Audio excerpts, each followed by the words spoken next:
Bismillahirrahmanirrahim. Assalamualaikum warahmatullahi wabarakatuh. Waalaikumsalam warahmatullahi wabarakatuh. Hamdan wa syukran lillah, salatan wa salaman ala rasulillah dan nabiya wa'adah. Asyhadu an la ilaha illallah wa asyhadu anna Muhammadan abduhu wa rasuluh.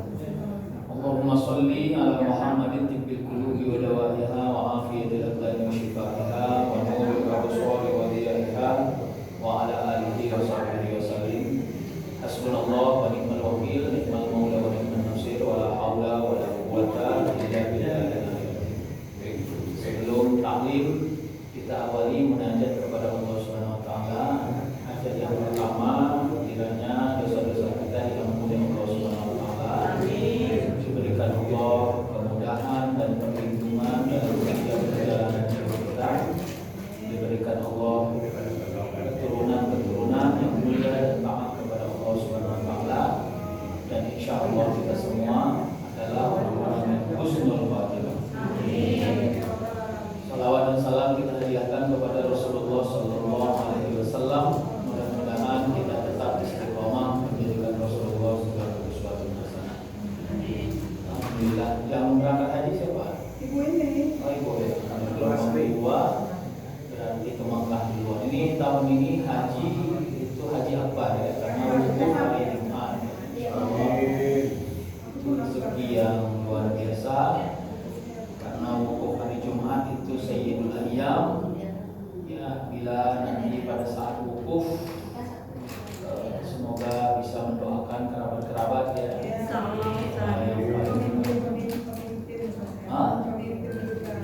Nggak doa masuk surga ya bu, begitu aja itu. Guru-guru. Iya, guru, sahabat-sahabat. Yang didoakan apa ya? Yang didoakan apa? Pemimpin yang hadir ya. Yang belum dapat jodoh saya jodoh. Prabowo. Doakan si Rajali dapat jodoh. Amin. Adik udah jodoh kan? Mudah-mudahan Masa sih? Ya sebelah. kepengen berjodoh lagi, dapat jodoh. Amin ya. Walaupun udah pengalaman lagi kan. Alumni isu pertanian 83 ya. Ya, betul. Ada buyuk-buyuk berarti dulu waktu di kelas ini kayaknya orangnya suka apa ya, suka membuli satu sama lain. Kelihatan dari itu, karena memang biasanya kalau udah ketemu sama kawan sejawat lupa kalau sudah tua. Kalau di hadapan menantu di bawah gitu kan, iya nasihatnya akhirat gitu. Begitu ketemu sejawat ceritanya di dunia. Ya insya Allah ini namanya ikhtiar awet muda ya. Jadi ada orang nggak berpenyakit tapi kelihatan seperti penyakitan. Ada orang punya penyakit tapi alhamdulillah seperti tidak punya. Ya, makanya kita ini harus mencari suasana yang membuat kita tidak seperti orang yang punya penyakit. Meskipun pada hakikatnya ada. Ya, Kalau nggak punya duit, muka-mukanya ini asam urat sama kolesterol. Paling sama masuk angin saja. Jadi Bapak Ibu, saya kira rezeki yang paling mewah dari kita ini adalah umur. Mantola umur khairun nas mantola umurhu wa hasuna amaluhu. Jadi saya itu sering aneh kepada orang yang umurnya panjang. Meskipun doa saya selalu minta umur panjang. Makanya kadang-kadang saya bilang ke jamaah-jamaah, mana lebih enak jadi orang tua atau jadi orang muda? Kita bilang jadi orang muda enak, ngapain aja bisa. Tapi kita lupa jadi orang tua itu sudah pernah muda. Jadi orang muda belum tentu tua. Jadi maka Bapak Ibu walaupun belum tua Bapak Ibu ya, tapi bersyukurlah karena Bapak Ibu sudah lebih tua dari saya gitu aja. Nah, kelihatan itu kalau umurnya berapa? Yang itu puber ketiga itu. Memang betul atau bertiga? Puber ketiga itu udah mulai Adalah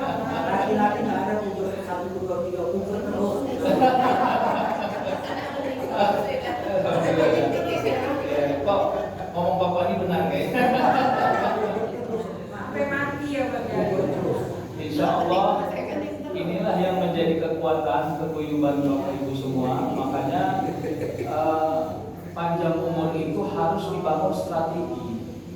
Jadi kira-kira dari ibu ujung sana bilang suntuk. Memang suntuk itu penyakit serius. Jadi kalau kadang-kadang ada orang yang membuka suaminya suntuk ya, suaminya pun nengok ini suntuk juga sebenarnya. Maka gak apa-apa berpisah dulu sebentar. Yang satu pergi ke pajak, yang satu mancing.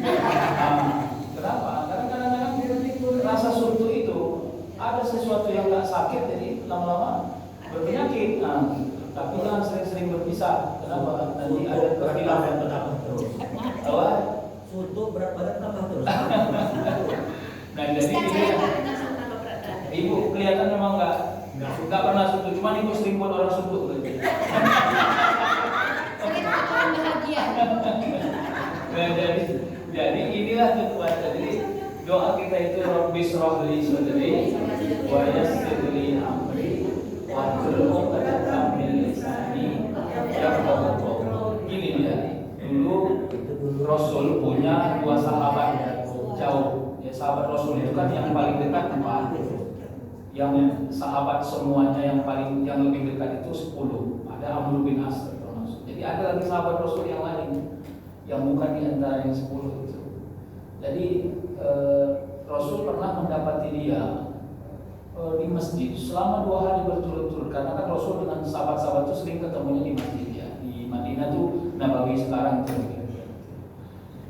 Kok dia diam aja gitu, seperti tidak ceria gitu. Tapi Rasul nggak gubris hari pertama. Hari kedua Rasul nampak dia zuhur, asar, ketika isya gitu juga. Akhirnya Rasul jumpa ini. Apa yang menyebabkan kau kok tidak seperti biasanya? Lalu dia bilang, tidak ada ya Rasulullah, tidak ada ya Rasulullah. Lalu akhirnya Rasul membuat seorang sahabat, ya di antara 4 sahabat itu Abu Bakar, Umar, Utsman, Ali. Itu yang agak jenaka itu Ali bin Abi Thalib. Jadi Ali itu diminta Rasul coba bercandai dia, apa namanya? Kalau istilah kita kan, kalau istilah orang Tanjung balik cerita bohong-bohongan lah, gitu supaya dia. Akhirnya Ali menceritakan sesuatu yang akhirnya membuat dia tersenyum. Nah, lalu pada saat itu Rasul bilang, kata Rasul kepada mereka itu, bila kita hadir kepada satu majelis, ya engkau mendapati salah seorang di antara mereka seperti sedang memiliki satu ujian masalah, maka hadirlah sebagai orang yang menghibur dirinya atau meluaskan. Jadi itu makanya kenapa berkumpul itu menjadi penting dalam konteks bukan hanya silaturahim, tapi juga ta'awanu 'alal birri wat taqwa, yaitu saling nasihat-nasihat pada urusan kebaikan, persepsi tentang ketaatan dan ketakwaan. Jadi Bapak Ibu apa-apa, makanya kalau model itu orang bilang dulu yang agak payah meninggal itu kan orang Tanjung Bali gitu ya.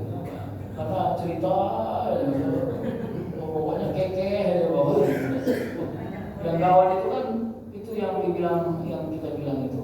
Tadi awak nggak ada masalah, begitu awak bercakap sama dia jadi bermasalah hidup awak. Ini bahaya. Dan tolong jangan berikan. Kadang-kadang ini kepada keluarga kita. Ya, dalam fikih keluarga, ya ada menantu yang asal diajak pulang ke rumah mertuanya, uring-uringan kan? Ya, ini saya sampaikan Bapak Ibu kan mungkin sudah jadi mertua semua ini. Ada menantu asal diajak pulang ke rumah mertuanya, uring-uringan ya? Takut, serba salah. Ya, saya dapat ini waktu saya kajian parenting, Ustaz. Ada bertanya begini, terakhir di kajian itu. Bagaimana sikap sebaik-baik sikap kepada mertua, yang mertua itu punya idealisme yang tinggi melihat menantunya. Nah, jadi sampai dia bilang, saya ini jujur Ustaz ya, setiap istri saya ngajak pulang ke rumah mertua saya itu seperti terbeban batin gitu ya. Akhirnya dalam parenting itu kita ini jangan suka buat rumit orang, ini serius. Apalagi yang kita rumitkan itu justru orang-orang yang sudah jadi dalam keluarga kita. Menantu kita itu kan keluarga kita, jadi jangan dianggap masih sebentar. Ya tidak boleh ya, seperti orang lain. Nah, makanya gimana? Harus ada batas, tapi harus ada elastisitas. Kenapa? Karena di dalam kehidupan kita yang menjadi rahmat itu sering adalah kemampuan kita memberi manfaat. Ya khairun nas anfa'uhum linnas. Jadi kalau mau saya disuruh menerjemahkan hadis ini, sebaik-baik manusia yang bermanfaat kepada manusia lain itu konteksnya apa? Konteksnya kalau tidak bisa memberi kebaikan, maka tidak menambah kejelekan, tidak menambah beban, tidak menambah masalah. Itu nanti menjadi kekuatan. Nah, apalagi yang menjadi nilai besar bagi kita? Jadi umur, rahasia besarnya adalah kesempatan. Rahasia besar dari umur adalah kesempatan. Bapak Ibu, saya sarankan nanti pulang sampai rumah, coba tengok foto Ibu SMP SMA kalau masih ada. Lugu foto. Iya, begitu ditengok sini, coba di rewind. Ya, di rewind. Kira-kira dalam perjalanan umur Bapak Ibu yang sudah sampai ke sini, kira-kira bagian-bagian mana yang tidak bisa Bapak Ibu lupakan yang hubungannya tentang Bapak Ibu? Ini penting. Ya mungkin akses kepada orang tua, akses kepada kawan-kawan, akses sekolah, ya, akses keluarga, akses tetangga. Jadi saya pernah ngajar apa namanya hikmatut tasyrik namanya kalau ibu itu. Ya. Saya lalu babnya sejarah. Saya katakan kelemahan orang membaca sejarah adalah kita ini tidak pernah tahu siapa penulis sejarahnya. Padahal sejarah itu sangat bergantung pada penulisnya. Jadi gagal kita membaca buku sejarah kalau kita nggak kenal siapa penulisnya. Itu kegagalan 50%. Karena semua sejarah perspektifnya kepada penulisnya. Ya, itu subjektivitasnya terlalu tinggi. Makanya kalau Bapak Ibu baca sirah nabawiyah, sejarah Nabi, tengok dulu siapa penulisnya. Jangan nggak ditengok. Kenapa? Karena afiliasinya sangat berhubungan dengan itu. Saya kasih contoh dalam pendekatan. Ada 3 orang kawan saya misalnya. Satu kawan saya waktu SD, tetangga. Yang kedua kawan saya waktu kuliah. Yang ketiga kawan saya di tempat bekerja. Nah, 3 ini bila disuruh menuliskan atau menceritakan tentang saya pasti beda perspektif. Kawan saya waktu SD bilang, si Sukri itu pelit kali loh, cuma yang bully lah sih. Diambil aja poligami sih ya. Perspektif dia adalah perspektif saya waktu anak. Dan dia punya dalil untuk mempertahankan argumentasi dia. Kawan saya waktu kuliah mungkin beda lagi. Oh dia ya baik-baiknya tergantung mood aja. Kadang-kadang kalau ada maunya baik, kalau enggak ya. Kaperlek lah, kapan perlu dipakai ya gitu. Ya. Baru yang ketiga kawan saya di kantor bilang saya orang baik. Nah, 3 ini bila disuruh bertemu pasti punya argumentasi yang berbeda-beda dengan kekuatan. Makanya Rasul itu, Bapak Ibu, kalau Bapak Ibu tertarik, cobalah kumpulkan 3 buku atau 4 buku sejarah Nabi yang penulisnya berbeda. Kan perspektifnya berbeda. Apalagi kita belum berhasil kumpul misalnya, saya punya buku sejarah yang penulisnya Syiah. Ya, tapi karena konsentrasi saya itu kan salah satunya di politik Islam.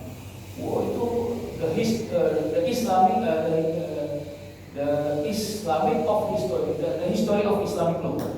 Itu judul bukunya sudah diterjemahkan. Jadi sejarah hukum Islam, penulisnya Syiah. Kalau kita baca buku itu dia menelanjangi benar-benar Utsman, Abu Bakar, Umar, gitu ya. Kalau baca buku itu kelihatannya 3 sahabat ini masuk neraka lagi. Oh iya, bayangkan kalau orang awam yang baca buku itu, apa enggak mendiskreditkan atau tidak apa? Saya katakan. Tapi karena saya seorang pendidik dan akademisi, bagi saya itu penting referensi itu untuk membangun argumentasi kan, muqarrarah, karena kita ini sangat bergantung pada afiliasi hidup kita masing-masing. Makanya ini yang khairun nas anfa'uhum linnas. Sekarang apapun interaksi kita. Jadi kalau Al-Quran itu gini, Yasin itu apa enggak? Inna nahnu nuhyil mauta wa naktubu ma qaddamu wa atharuhum wa kulla syai'in ahsaynahu fi imamin mubin. Nampak ibu-ibu ini, ibu-ibu ngajian begini. Ya, katanya begini, kata Allah, nanti kalau sudah dibangkitkan kita dari kubur, nuhyil mauta, maka semua amal kita itu naktubu ma qaddamu. Saya ini kalau pakai kajian futurolog ini ngomong ngeri juga ya. Kadang-kadang kontemplasi saya ini kayak mana nanti akhirat itu. Pernah nggak Bapak Ibu nanya? Ini ngeri-ngeri sedap juga. Karena Allah men-capture akhirat di dalam Al-Quran itu kadang-kadang lunak, kadang-kadang ngeri, kadang-kadang sangat menakutkan. Ya bolehlah coba nanti. Kalau Bapak Ibu buka aja Google ini. Ya, ayat-ayat tentang akhirat. Entar aja. Gak usah pakai mu'jam lah. Kalau saya pakai mu'jam, ada kitab yang memang merumuskan itu. Ada satu saya yang begitu Pak. Ah. Kita berbuat baik akan padang surga yang luasnya seluas langit dan bumi. Saya pikir saya sejauh orang yang nggak terkuasai saya. Iya makanya. Iya. Jadi kelemahan kita membaca Quran dan bukan kita saja ya, kelemahan para mufassir yang belum sampai kepada azabnya selalu saja mendefinisikan Quran secara literal. Padahal Al-Quran itu kalau dalam ulumul Quran bisa dimaknai secara mutasyabihat, bisa dimaknai secara muhkam. Yang mutasyabihat itu apa? Allah itu membangun perumpamaan untuk menggambarkan betapa tentang hal yang remeh yang kau lakukan aja Allah bisa kasih banyak gitu. Apalagi hal besar yang kau lakukan. Jadi surga seluas langit dan bumi itu adalah interpretasi dari betapa unpredictable-nya surga itu. Sama ini begini, kalau itu pertanyaan Bapak. Kadang-kadang kita ini nggak bisa menjelaskan secara konkret kepada anak kita yang pertanyaannya terlalu detail. Ya, misalnya, saya mau ajak anak saya pergi ke Raja Ampat. Anak saya ada 3, satu kuliah, satu SMA, satu TK, jauh jaraknya. Yang kuliah dan SMA gembira kali karena dengar kabar mau ke Raja Ampat kan destinasi wisata. Tapi anak yang nomor 3 karena dia TK, dia nggak punya ekspektasi apapun tentang Raja Ampat. Bagi dia yang enak itu bisa beli Hot Wheel atau Hot Wheel. Ya itu bagi dia yang paling. Jadi begitu ayahnya bilang kita mau ke Raja Ampat deh, lusa, slow aja dia. Gak ada, yang lain udah lompat-lompat, ada yang guling-guling ya kan. Akhirnya karena udah bolak-balik di callback oleh orang tuanya Raja Ampat, dia nanya di Raja Ampat sana ya ada Hot Wheel nggak? Ada jualan Hot Wheel nggak? Ada. Oh, akhirnya dia gembira karena ekspektasi dia adalah akhirnya berangkat sampai di Raja Ampat. Mereka punya tempat yang bagus, istimewa, mandi di pantai. Anaknya menikmati karena unpredictable. Bagi anak TK nggak paham dia betapa nikmatnya pergi ke Raja Ampat. Mandi-mandi, begitu mandi-mandi, ayahnya dari Medan sudah bawa kian Hot Wheel. Khawatir anaknya masih tetap nanya Hot Wheel. Udah lagi mandi-mandi, dek, ayo kita beli Hot Wheel yuk. Mau saya ini enak kok. Itulah kenapa Allah tidak membahasakan secara detail tentang surga di dalam Al-Quran. Karena surga itu unpredictable. Akal dunia kita tidak pandai menjangkau betapa nikmatnya surga itu. Tapi kalau geserannya adalah kajian tasawuf, apa nikmat yang paling besar masuk ke surga? Nikmat paling besar masuk ke surga itu adalah bertemu dengan Allah dan Rasulullah SAW. Tapi bagi orang yang cinta dunia, kalau jumpa Allah capek kali kalau surga dibagi gitu aja. Gitu. Tapi ini hati-hati Pak. Ya, padahal ya ini karena saya menganggap Bapak Ibu udah maafan. Ini saya ajak diskusi yang menggelitik aja. Tapi jangan dipikirkan ya. Tapi kalau di kelas-kelas dokter ini saya sampaikan gini, sama seperti diskusi tentang bidadari. Saya itu argumentasi saya tentang bidadari, argumentasi saya itu tentang nikmat dunia. Pertanyaannya, kalau laki-laki nanti dapat bidadari di sana, mau diapain bidadari itu? Karena di surga manusia tidak lagi memiliki nafsu. Tengah-tengah sudah. Jadi Allah memberi simbol dunia yang paling dinikmati untuk hadiah kepada orang yang pengen masuk surga. Karena kemewahan surga tidak ada ekspektasi kita nggak punya bayangan apapun. Jadi Allah bilang gini, mau ceritakan bersama kalian cemana enaknya surga, nggak masuk kotak kalian itu. Udahlah, apa yang paling kosong? Bidadari itu jadi apa? Susu pun jadi apa? Laut pun jadi apa? Gitu kira-kira. Kenapa? Supaya engkau selera masuk. Nah, itu kalau bicara argumentasi sofistiknya, makanya. Tapi ini jangan dikotomi ya, jangan membentur-benturkan orang. Ya, Makanya kalau Bapak Ibu bertemu dengan guru-guru yang ahli thariqah atau ahli ma'rifat, dia nggak akan tertarik mendiskusikan bidadari itu. Ya Ustaz, saya kalau berzikir 10.000 kali dan tidak pernah 3 tahajud, kira-kira berapa bidadari yang saya dapat? Pasti dia nggak mau jawab. Karena jawaban itu juga nggak ada penting-pentingnya. Itu apa itu tidak? Kayak kami juga loh. Iya. Tapi kayaknya nggak juga. Nah itu maksud saya. Nah maka gini. Jadi kenapa itu ada seorang sahabat bertanya kepada Rasulullah, ya Rasulullah, apakah nanti bila kita dibangkitkan dari kubur, saya bertemu dengan engkau? Lalu Rasulullah berdoalah kepada Allah supaya kita bertemu kembali. Lalu dia sedih. Kenapa sedih? Kenapa engkau seperti tidak gembira? Saya ingin jaminan engkau ya Rasulullah bahwa saya bertemu di yaumil qiyamah. Lalu Rasul tersenyum.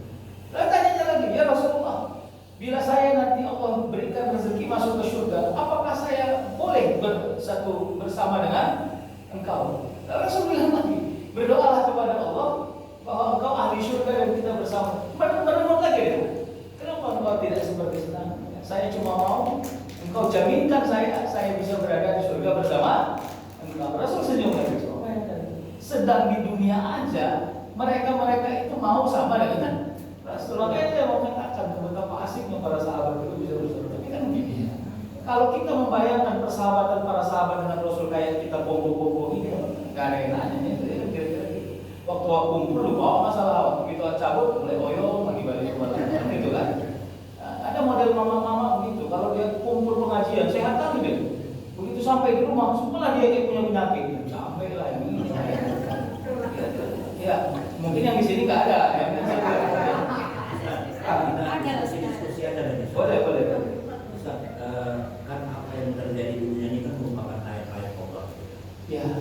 Nah dari dulu saya pikir kenapa Rasulullah yang ganteng itu mau sama Siti Khadijah menikah sama Siti Khadijah. Nah kemarin ada ayat Allah saya lihat. Seorang tunamaya yang umur 40 tahun menikah sama anak muda.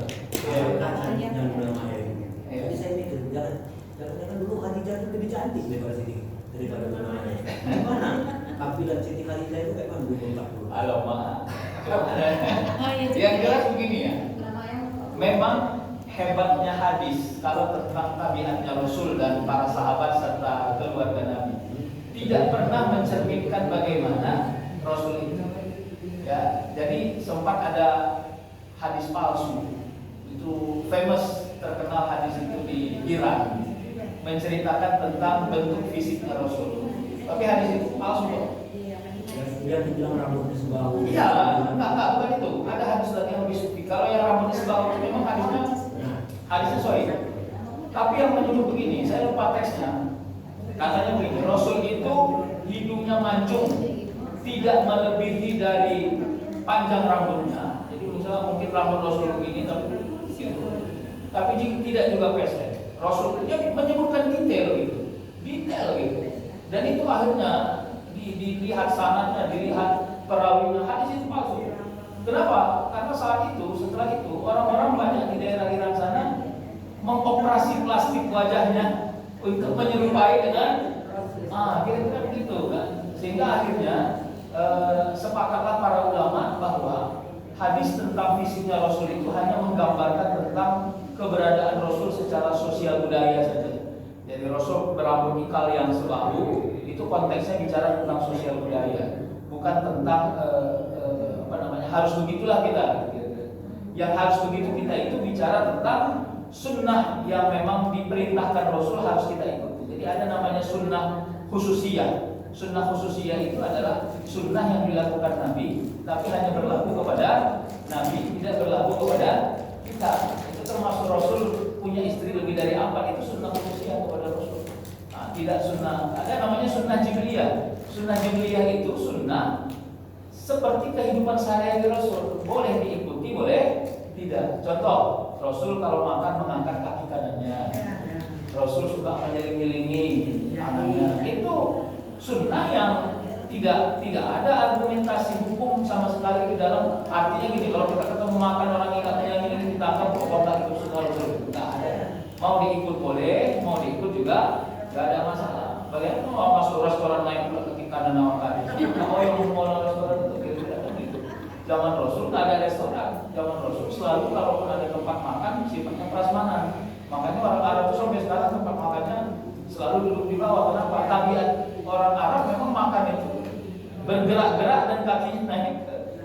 Nah, Khadijah, kalau yang digambarkan hadis tentang Khadijah, dia itu perempuan yang tidak kehilangan wibawa dan bukan perempuan yang mendapat fitnah. Begitu dalam hadis itu. Tidak mendapat fitnah itu tinggi.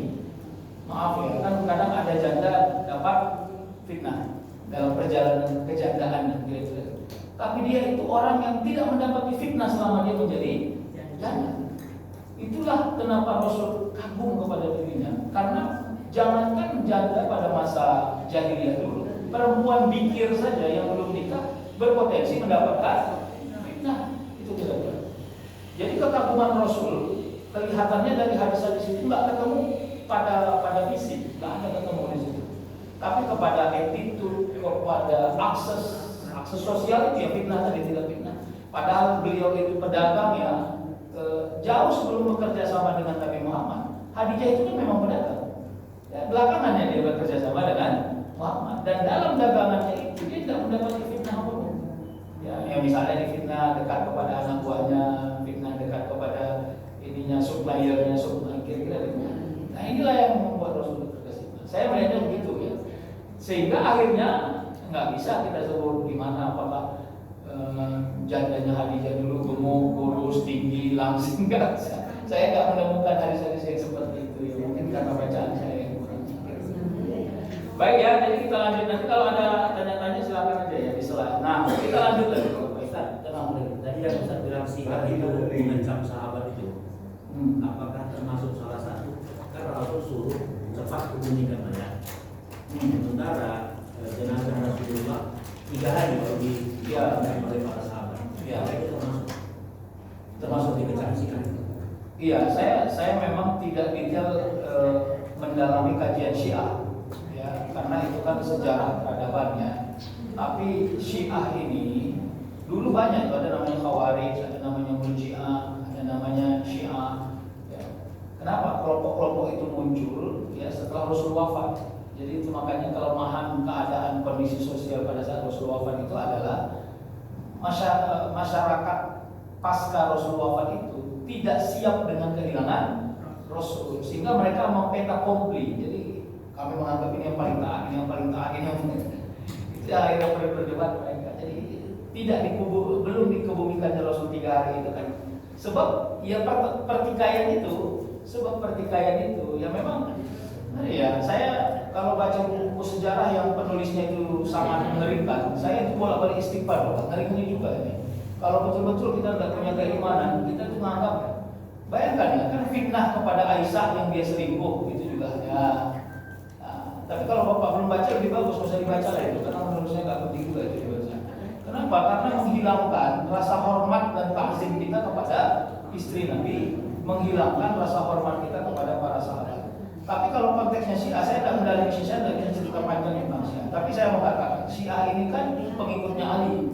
Kenapa? Karena dulu menurut mereka, ya, yang pantas menjadi khalifah pertama setelah Rasulullah wafat itu adalah Ali bin Abi Thalib. Ya. Kenapa? Itu panjang akses sejarahnya. Nah, dari situlah akhirnya para pencinta. Padahal Ali dan para sahabat lain tidak ada bermusuhan gitu sama. Cuma pengikut-pengikutnya yang cenderung mendefinisikan berlebih-lebih. Namanya itu partai di sini. Bos-bos di atas aman-aman aja ya. Tapi anak buah yang di bawah mau berantu itu babakannya. Ya. Nah kita lanjut ya Bapak Ibu. Nah, ini kita balik ke haji. Saya mau cerita haji. Haji itu alhamdulillah. Mungkin Bapak Ibu sudah haji, mungkin Ibu juga mungkin haji kedua atau ketiga kali. Tapi saya mau katakan itu nikmat yang luar biasa. Tapi sekarang nggak bisa kita bercita-cita haji lagi dengan logika yang sangat sempurna. Ya, kenapa mendaftar haji hanya bisa 10 tahun setelah pulang dan jaraknya sekarang 25 ke 30 tahun. Bayangkan kalau orang pulang haji tahun 2025 berarti dia bisa daftar tahun 2035. Baru tunggu 25 tahun lagi nih. Udah tahun 2060. 2060 ya kalau masih hidup. Kalau enggak, makanya bagus itu. Saya asal minta ceramah haji, saya bilang niatkanlah ini haji terakhir, haji wada seperti Rasulullah SAW. Karena haji dan umrah beda. Berhaji dan mengunjungi Makkah Madinah itu beda. Kenapa? Haji itu terikat dengan bulan.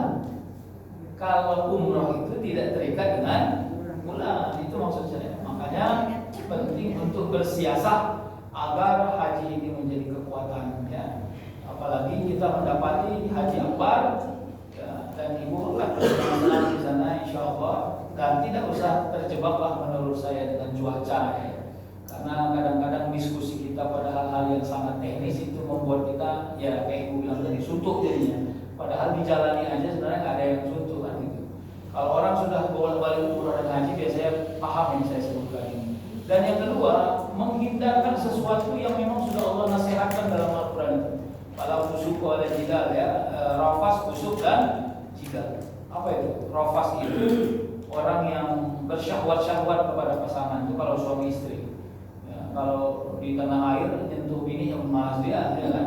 Kalau di sana suruh aja bawa. Ya, saya ngomong itu di mana-mana saya bilang. Kenapa? Karena setan memang, jangan anggap setan itu juga nggak menggoda kita ketika haji, digoda. Kenapa? Ya itu tadi, ya, ingin membuat batal haji orang, terutama sewaktu melaksanakan ar-rusna. Itu yang paling pasti, ya. Kalau selama di Madinah ya tidak ada masalah, karena kan memang di sana aksesnya juga bukan rukun haji. Kecuali kita sudah berniat umroh yang wajib. Nah, orang umroh wajib juga begitu. Begitu sudah mulai berniat umroh karena Allah Taala, maka rafas tidak boleh. Yang kedua fusuk. Apa itu fusuk? Fusuk itu ya fasik. Saya kira mengomentari orang dengan berlebih-lebihan sehingga menjadi tabiat jelek, ya. Dan jidal ya berbantah-bantah, juga hampir sama fusuk dan jidal. Kadang-kadang hal-hal yang tidak penting menjadi penting, ya. Apa itu mengomentari? Ya, memang kan model orang haji banyak-banyak. Ada yang tukang nyimpan buah di lemarinya, ya kan, sampai busuk-busuk buahnya baru dikeluarin. Ada modelnya yang pelit, asal makan. Saya dulu ingat betul tuh waktu berangkat, dibukalah apa namanya ikan teri, ada kawan kita dirame-ramekan orang makan kan biasanya di lorong tempat apa itu ya, kamar itu kan. Selesailah secara adat Pak, namanya yang makan 18 orang satu lorong itu. Begitu besok diharapkan kawan yang buka ikan teri nggak ada yang buka, meninggal. Akhirnya dia bilang bisa kali yang buka ikan teri. Jadi memang harus pintar-pintar, karena memang menyempurnakan semua itu bukan hanya tentang kemampuan melaksanakan wukuf di Arafah, di Musdalifah dan melontar, ya, di Mina. Bukan hanya itu, tapi juga menyempurnakan semua perjalanan kita.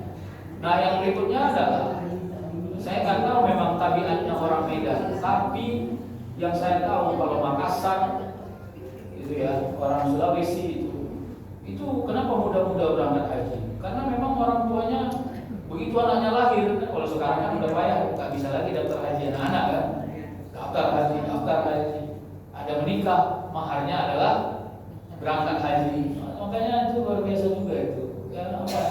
Melihat haji bukan instrumental, jangan dianggap kalau disebut manis tato ilaihi sabila itu misalnya kalau dia sanggup baru haji.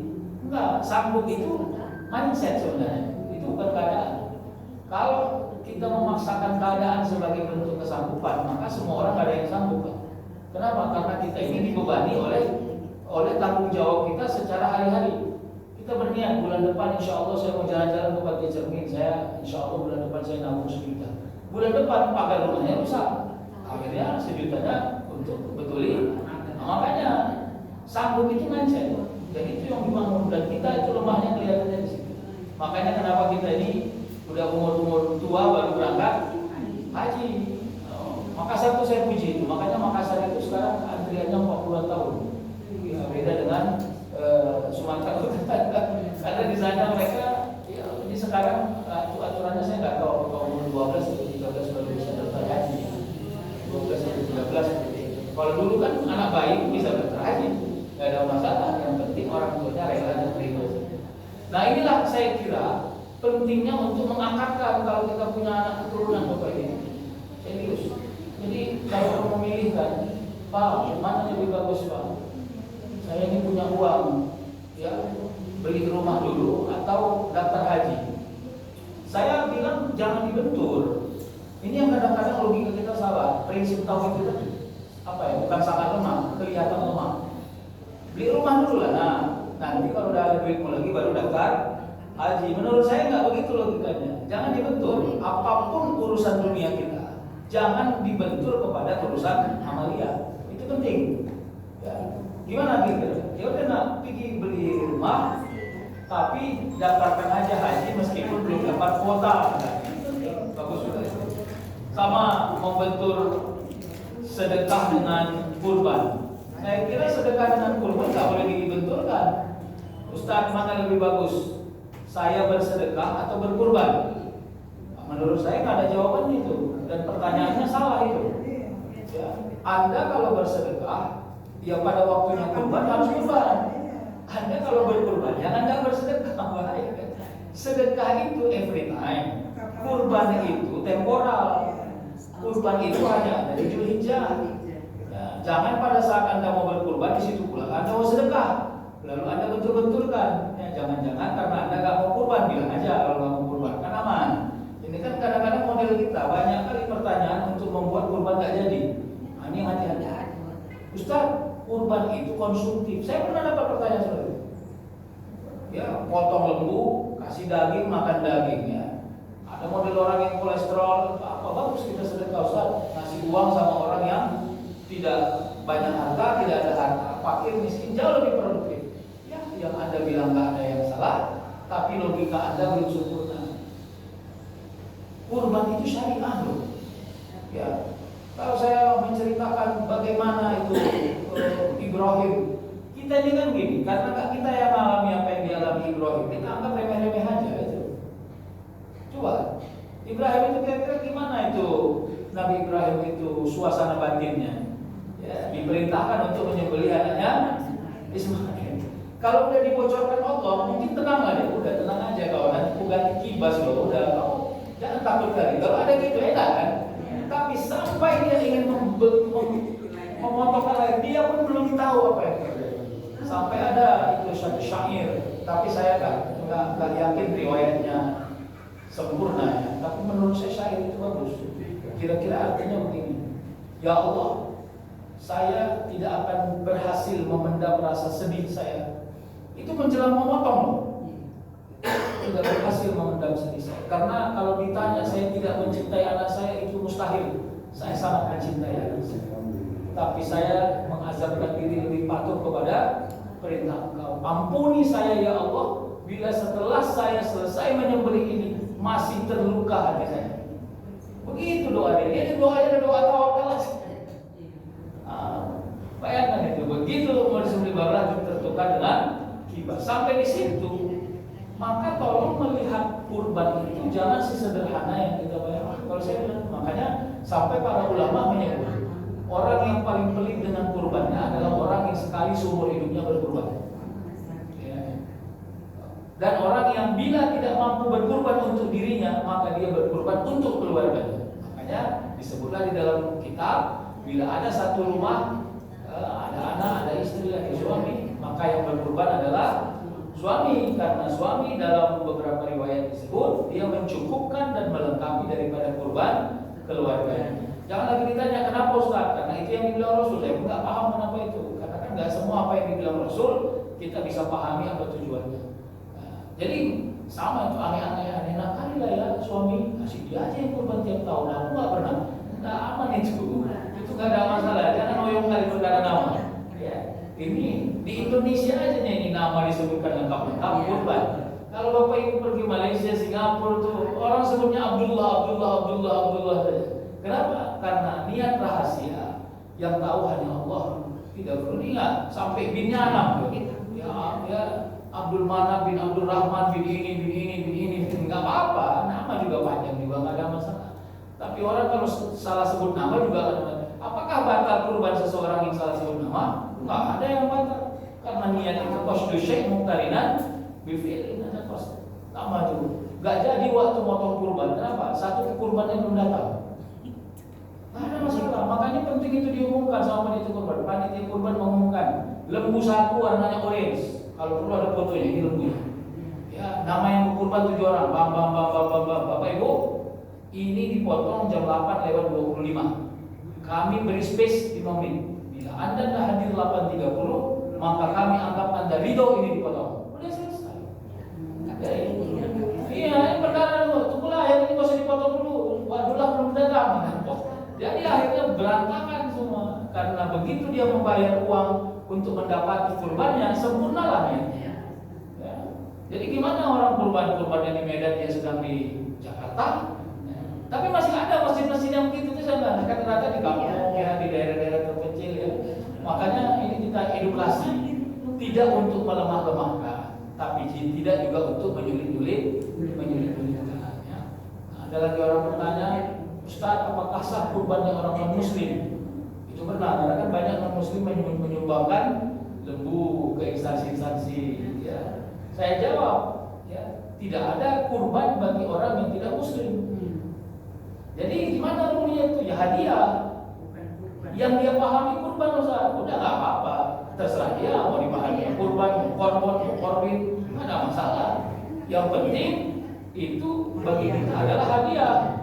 Makanya tidak pun menyembelihnya dengan mengucapkan nama-nama yang disebutkan, tidak ada masalah. Tapi menyembelih dengan mengucapkan bismillah seperti menyembelih seluruh hewan kurban memang harus. Ya, kira-kira begitu. Jadi saya kira nggak ada yang rumit ya. Kadang-kadang di daerah minoriti, saya pernah mendapat pertanyaan seperti itu. Saking gembiranya,